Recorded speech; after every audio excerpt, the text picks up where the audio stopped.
नमस्कार, live studies के नए बुलेटिन दिन में बिहार में आपका स्वागत है। आपके साथ मैं मुस्कान। खबरों की शुरुआत करेंगे, लेकिन उससे पहले एक नजर डालते हैं आज की सुर्खियों पे। पटना के गांधी मैदान में राज्यपाल ने फहराया झंडा। सीएम नीतीश और सम्राट चौधरी रहे मौजूद। तिरंगे के बीच सियासी संकेत। राजद में लालू सक्रिय, तेजस्वी की गैर मौजूदगी चर्चे में। जेडीयू, भाजपा और लोजपा कार्यालयों में धूमधाम से मना गणतंत्र दिवस। नीट छात्रा केस में पॉक्सो क्यों नहीं, पुलिस और सिस्टम पर पप्पू यादव का तीखा हमला। राजद में नए युग की शुरुआत, तेजस्वी के नेतृत्व वीआईपी प्रमुख का भरोसा। पटना नीट छात्रा मौत केस में एफएसएल ने 5 लोगों को डीएनए सैंपल लिए हैं और साथ ही पुलिस जांच में तेज। तो वहीं 77वें गणतंत्र दिवस पर ऐतिहासिक नजारा। 1100 फीट लंबे तिरंगे के साथ मुजफ्फरपुर में निकली भव्य यात्रा। बिहार पुलिस भर्ती के नाम पर बड़ा फर्जीवाड़ा। पटना पुलिस ने गिरोह का किया भांडाफोड़। बिहार में मौसम का अलर्ट, घना कोहरा छाए, कई जिलों में बारिश के आसार। विजिबिलिटी 100 मीटर तक गिरी। और शस्त्रीनगर में घरेलू झगड़े में पत्नी की हत्या, पति गिरफ्तार। अब खबरें विस्तार से।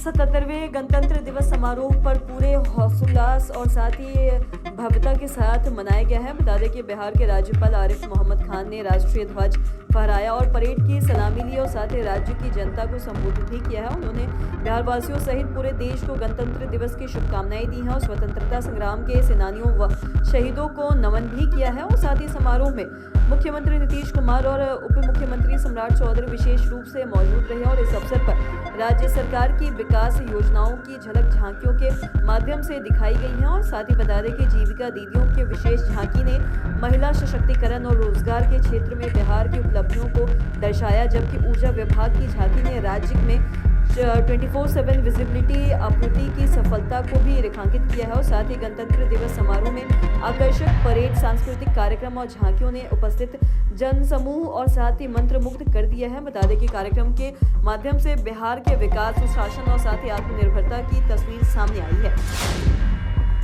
77वें गणतंत्र दिवस के अवसर पर जहां पटना का ऐतिहासिक गांधी मैदान राष्ट्रगान, परेड और देशभक्ति के रंग में रंग गया, बता दें कि वहीं बिहार की राजनीति में तिरंगे को लेकर एक अलग तस्वीर भी सामने आई है। गणतंत्र दिवस के दिन राजद सुप्रीमो लालू प्रसाद यादव पूरी तरह से सक्रिय नजर आए हैं, जबकि नेता प्रतिपक्ष तेजस्वी यादव की गैर मौजूदगी राजनीतिक चर्चे का विषय बन गई है। और साथ ही गणतंत्र दिवस के मौके पर पटना शहर स्थित राबड़ी आवास और साथ ही तेजस्वी यादव के सरकारी आवास दोनों स्थानों पर झंडोत्तोलन की जिम्मेदारी लालू प्रसाद यादव ने खुद निभाई है। और साथ ही पार्टी सूत्रों के अनुसार राष्ट्रीय पर्व पर राजद की ओर से झंडा फहराने की परंपरा को निभाते हुए लालू यादव ने दोनों आवासों और साथ ही तिरंगा फहराया। बता दें कि हालांकि इस दौरान नेता प्रतिपक्ष तेजस्वी यादव किसी भी सार्वजनिक कार्यक्रम या फिर झंडोत्तोलन समारोह में नजर नहीं आए।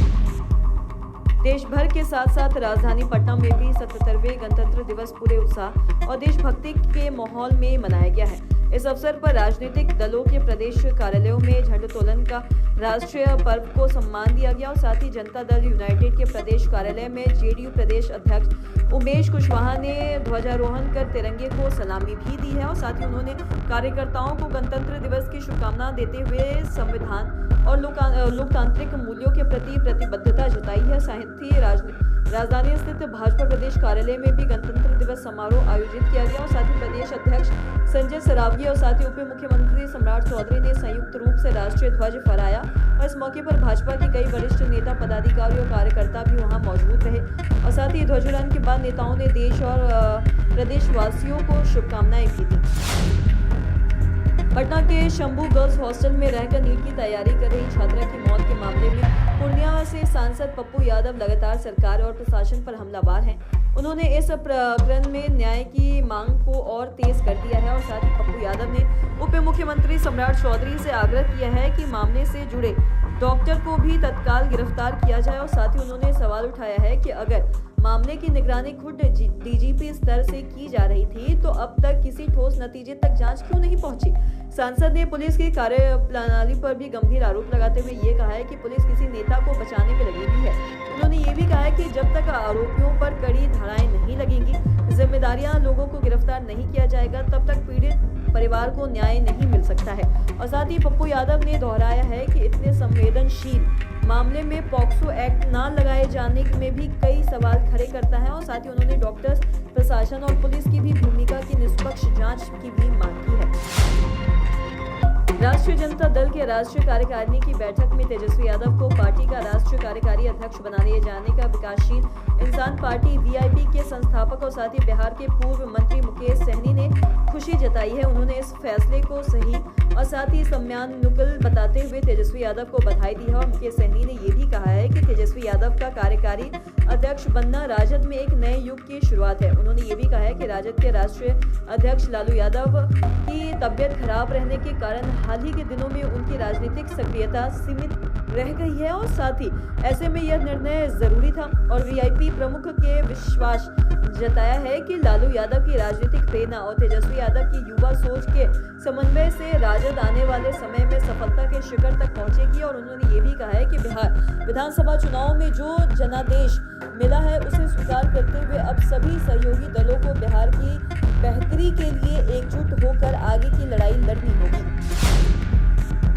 शंभू गर्ल्स हॉस्टल में रहकर नीट की तैयारी कर रही छात्रा से जुड़े मौत मामले में फॉरेंसिक टीम एफएसएल ने 5 लोगों को डीएनए सैंपल लिया है। इसमें जहानाबाद में छात्रा के माता-पिता, मामा और भाई शामिल है और साथ ही छात्रा के पिता ने जांच पर सवाल उठाए हैं। उन्होंने बताया है कि 10 जनवरी को पुलिस को कुछ कपड़े दिए थे जिनकी फॉरेंसिक जांच में छात्रा के कपड़ों से स्पर्म मिला था। यह रिपोर्ट एसआईटी को 2 दिन पहले सौंपी गई थी और एफएसएल की डीएनए टेस्ट रिपोर्ट आने के बाद यह स्पष्ट हो जाएगा कि अब तक जिन लोगों पर शक है उनके डीएनए से मामला कितना मेल खाता है। और पीएमसीएच की पोस्टमार्टम रिपोर्ट में भी यौन हिंसा से इनकार नहीं किया जा सकता और इसकी पुष्टि हुई है।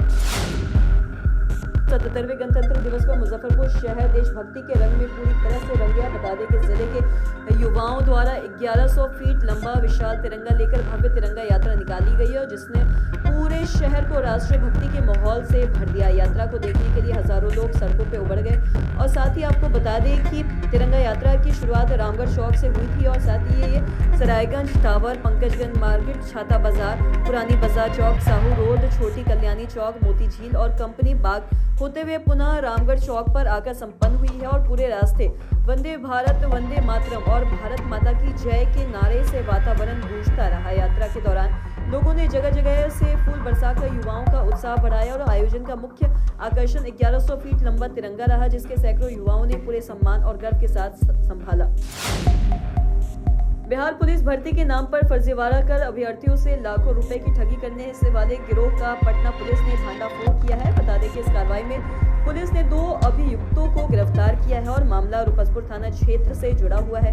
पुलिस को सूचना मिली थी कि कुछ लोग बिहार पुलिस भर्ती शारीरिक दक्षता परीक्षा पास कराने और साथ के नाम पर अभ्यर्थियों से भारी रकम की वसूली कर रहे हैं और सूचना की गंभीरता को देखते हुए नगर पुलिस अधीक्षक पश्चिमी के निर्देश पर रुपसपुर थानाध्यक्ष के नेतृत्व में एक विशेष छापेमारी की टीम गठित की गई थी और तकनीक और मानवीय अनुसंधान के आधार पर कार्रवाई करते हुए पुलिस टीम ने गर्दनी बाग थाना क्षेत्र स्थित शारीरिक दक्षता परीक्षा केंद्र के पास से एक अभियुक्त को गिरफ्तार भी किया है जो नौकरी दिलाने के नाम पर अभियुक्तों से 6 से 10 लाख रुपए तक की भी वसूलता था।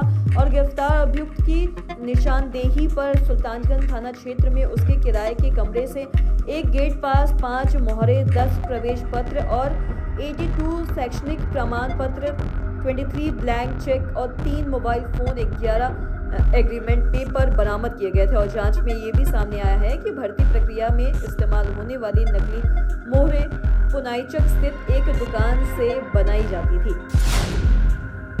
बिहार में मौसम ने एक बार फिर से करवट ली है और ठंडी हवाओं ने दिन और रात में फिर ठंड बढ़ा दी है। सोमवार को सुबह बेतिया, बगहा, गोपालगंज में कोहरा छाया रहा। विजिबिलिटी 100 मीटर के आसपास है। बीते 24 घंटे में भागलपुर सबसे ठंडा जिला माना गया। बता दें कि 9.6 डिग्री न्यूनतम तापमान दर्ज किया गया। 5 जिलों में सुबह घना कोहरा देखने को मिला और बेतिया, बगहा, गोपालगंज समेत 5 जिलों में विजिबिलिटी 100 मीटर के आसपास रही। वहीं अगले 24 घंटे में बिहार के कई जिलों में सुबह और देश और माध्यम से घना कोहरा छाए रहने की आसार है। और मौसम विज्ञान केंद्र ने 28 जनवरी को राज्य के कई हिस्सों में हल्की बारिश होने की संभावना भी जताई है। और विभाग ने वेस्ट चंपारण, पूर्वी चंपारण, गोपालगंज, शिवहर और सीतामढ़ी में बारिश होने की चेतावनी भी जारी की है।